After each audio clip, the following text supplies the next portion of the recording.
Bonjour à tous. Aujourd'hui, je vais vous parler du marché du carbone en Europe. Je commence. Les marchés du carbone sont des marchés où l'on négocie et échange des quotas d'émissions de gaz à effet de serre. Cela veut dire qu'on attribue un prix au droit à émettre des gaz à effet de serre.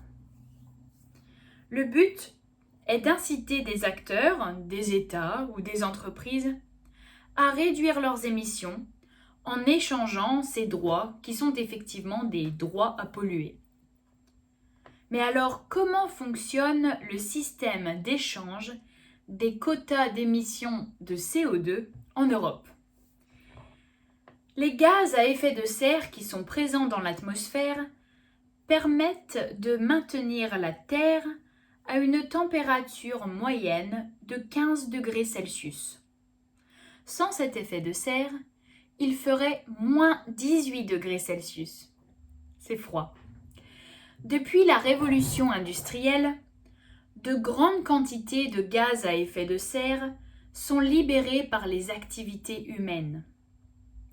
Leur concentration croissante dans l'atmosphère nous conduit au réchauffement de la planète, ce qui dérègle notre climat.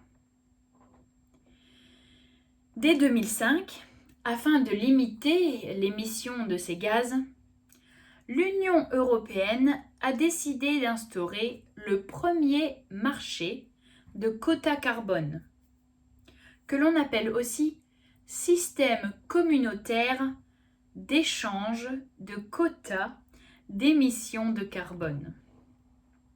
C'est aujourd'hui le plus grand système d'échange au monde. Voyons comment fonctionne le marché des quotas d'émissions de carbone en Europe. C'est assez simple. Tout d'abord, la Commission européenne définit un plafond, c'est-à-dire une dose maximale, d'émissions de gaz pour une certaine durée dans le temps. Ensuite, ce plafond est partagé entre les différents acteurs du marché sous forme de quotas que l'on peut s'échanger. Pour une entreprise industrielle, un quota correspond à l'autorisation d'émettre 1 tonne de CO2.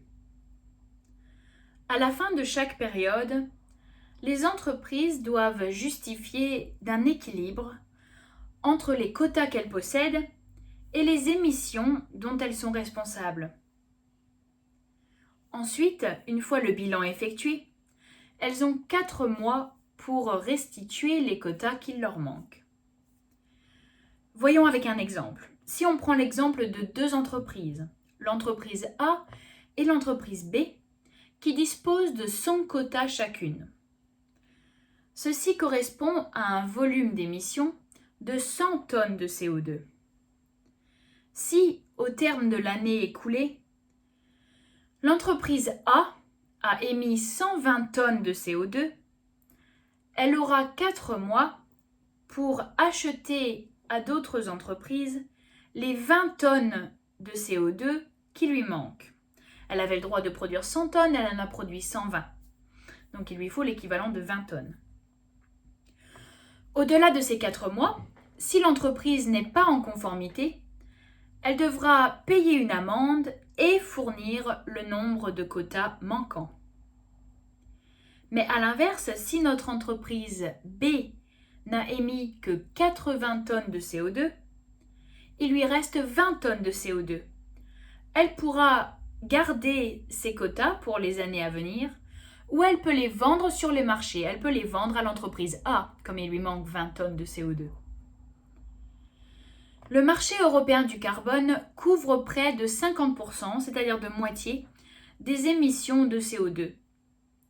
Elle concerne plus de 16 000 entreprises les plus polluantes, notamment dans les secteurs de l'énergie et de l'industrie, et ce, dans 31 pays. L'objectif principal est de réduire les émissions de gaz à effet de serre, de les réduire de 40% avant 2030. Pour ce faire, le plafond des quotas autorisés se réduit progressivement chaque année jusqu'à 2030.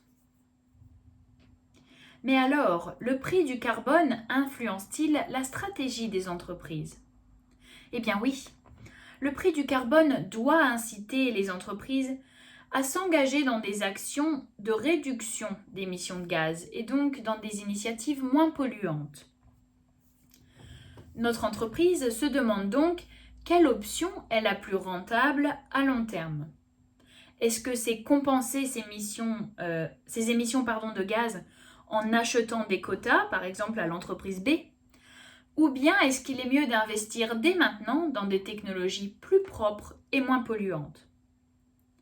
Eh bien, si notre entreprise A anticipe un prix du carbone inférieur au coût des actions nécessaires pour réduire ses émissions de gaz, alors elle préférera acheter des quotas.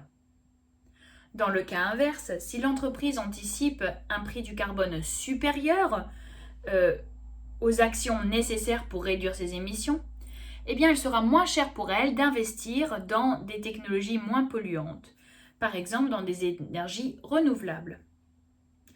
Et voici comment le marché du carbone favorise le développement des technologies propres et des énergies renouvelables. Je vous remercie pour votre écoute.